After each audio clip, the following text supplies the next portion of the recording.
Alright, I'm going to try to make this a short and simple video, but that's what I always think in my head, and it never ends up that way, and they're really, really, really long. So, today I'm going to talk about copper ingots. I get questions all the time on YouTube in comments that say, hey, should I melt my copper into ingots? Should I not melt them? Will Scrapyard buy copper ingots from me if I melt them? And so on and so on and so on. And these are great questions. They really are. And it's always better to ask a question before you go do something. That's why I always say, like, hey, call the Scrapyard. Ask them if they take it before you load everything up and take it over there.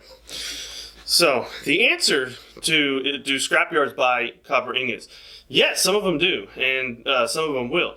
Do I buy them? No, I don't. I don't buy them from people that melt down their own ingots. And it's not because I don't trust anyone, but I don't trust anyone. So, here's a few reasons why. It's not because I'm like, oh, you shouldn't be melting down copper ingots. That's not right. And you're making more money. No, that's not it at all. I don't have anything against you melting down the copper ingots.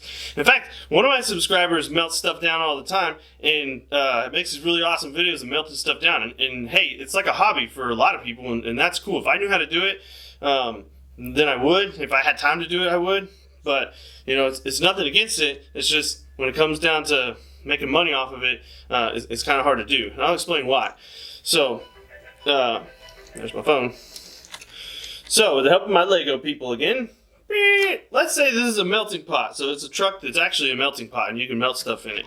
Really cool. I don't know if they actually have those, but that's kind of cool. So, we picked up this copper, and we're like, oh man, I can't steer with this thing. Alright, so we put this copper in our melting pot. We're going to melt it down and make ingots and take it to the scrapyard. Oh, look at that. Oh, it's a flying excavator. It can come up the tracks. That's so cool. So let's say you put all that copper in there, and then you're like, oh man, brass isn't worth as much as copper, but they'll never know the difference. And I don't even know if, like, chemistry-wise, if this is even possible to do, or if it causes any kind of backlash. Or hey, let's put a little bolt of iron in there to give us some more weight. You know, I'm not an expert. I just have common sense sometimes. So, let's say you melt all this down and you're like, woohoo, made some copper ingots. And you sell it to the scrapyard. And then the scrapyard sells it to the mill. And then the mill's like, hello, what's up with your copper ingots, man? They're all jacked up and they've got weird, crazy chemistries.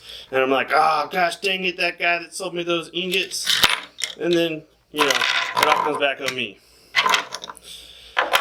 So my point being is, I don't know exactly what you put in there. And it's easy to, you know, add some other stuff to it, and you don't know the exact chemistries of it. That's the main point. Because when I buy a tube like this, most likely you didn't make this at your house. Okay? Most likely it was made, and it was made to specs, and I know that the manufacturer has to make sure that the right chemistries are in there and the correct chemistries that their customer wants before they sell it. Right? So I know that copper is good. Same thing with this copper wire. I know that whoever made this copper wire has industry specs and industry guidelines that they have to make it by, so I know that the chemistries are all correct. And I know that what I'm buying is what I'm selling. And I definitely don't want to do that to, you know, the mill or other buyers, whoever's buying the copper at the time. I don't want to do that to them either, because then they're going to red flag me as someone to not buy from. Because they're like, oh, remember when we threw all those copper ingots in there and there's a bunch of range lead inside of them? You know, stuff like that. So that's one reason why I don't buy them. Let me go turn my phone outside. What? Alright, so I just went over why I won't buy copper ingots from customers who melt them down themselves.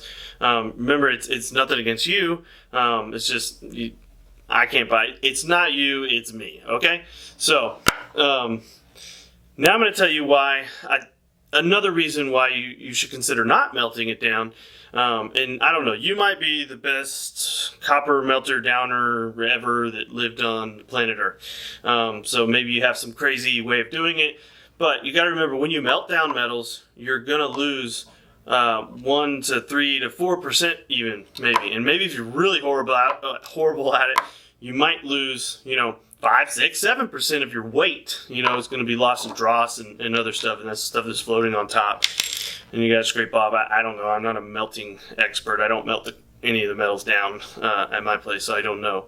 A lot of you probably are out there like, that stupid guy, don't know what you're talking about, don't know melting metals. And you're right. When it comes to melting metals, I am pretty stupid. But I have seen a lot of people, like I said earlier, that do it as a hobby, and it's freaking awesome. I really, someday I'll find time to do it. I mean, I should, because I have all the metal in the world. Well, not all the metal in the world, but I got a lot of it. Just a phrase. So another reason why I won't buy copper ingots is because I'm going to have to convince my buyer or mill, whoever I'm selling it to or exporting, whatever I'm doing at the time, whoever's paying the most money, because remember, it's all about money. Money, money, money, money, money, money. So whoever's paying the most for it, I'm going to have to convince them that, hey, yeah, you know, I've got this box, it's 4,000 pounds of copper ingot that some guy melted down. I'm going to have to convince them that that copper is legit, the chemistries are good.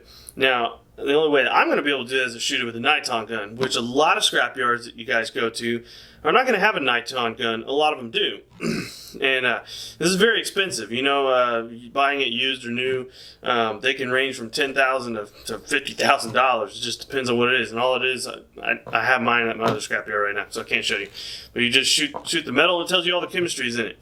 So if you're able to do that to an ingot, then I guess you could, but then you have to go through the hassle of explaining to the buyer or the mill or whatever, hey, this ingot is good to go. And sometimes, you know, scrapyard just doesn't want to go through all that hassle because they're like, man, we have so much stuff to do, and like now, you know, I'm going to sell 44,000 pounds of copper, and I got this one box that had ingot in, and I'm going to have to call them for that and say, hey, you know, and a lot of you are like, well, that's your job. And you're right, it is our job. I'm just telling you because that's why a lot of scrapyards probably aren't going to mess with it. And then you're going to have the shady ones that are going to be like, yeah, we'll buy it, man, because we're going to throw it in the bottom of our box and whatever. They ain't going to know it's from us. And that just depends on who they sell to. But that's just another reason why we won't buy it. A lot of scrapyards don't. But hey, give it a shot, because if a scrapyard would buy it and sell it to him, man, I would, you know. If I was out there scrapping and I had to melt down my copper for whatever reason, and I called the scrapyard and said they'd buy it, and you know, shoot, yeah, man, let's do it. Oops. Things change all the time in the scrapyard. It's constantly evolving and stuff like that. So if you're thinking about saving them and you call the scrapyard and you said, hey, you buy copper ingot? And they said, Sure do, bring it all down. Then just remember that if you are melting it down for 6 months, a year, whatever it is, just remember that things change. And when you call them back next time, they might be under new ownership, or maybe they're under the same ownership. However, their buyer is like, hey, man, we don't want no more copper ingot. You guys send that copper ingot, it's gross. That stuff's nasty. Your customers throwing all kinds of stuff in it. You know, things just change. Who they sell to, maybe the buyer that they were selling to, maybe their ownership changed, and they're like, what? We ain't buying this copper ingot that people melt down anymore. That's crazy. So just remember that. So don't be, you know, really mad. You might want to every once in a while call them and ask them, hey, are y'all still buying copper ingot? Because then you're going to be really mad when you have all this copper ingot that you've been saving and you can't find anyone to buy it. However, you know, someone out there probably will buy it. It just depends on how far you need to go to sell it. So that's really the last thing I have to say about it. But my advice is to just prepare the copper the way that the majority of scrapyard is going to buy it, and don't melt it down. Unless it's something you're doing for a hobby, then, you know, give it a go. Send me a link to your video if you make videos of melting down copper. I've seen a bunch of them. Some of them are really cool. Some of them I'm like, what? But I'm sure that's a lot of people say about my videos. But oh well, such is life. Mama. One of my favorite things to do is collect brass figurines. And we have brass figurines all over my house. And I'm pretty sure that that's what people in their 80s and 90s do. But hey, I like it. It's my thing. So, get me cool brass figurines. Take a picture. Send it to me. I don't know what to say now.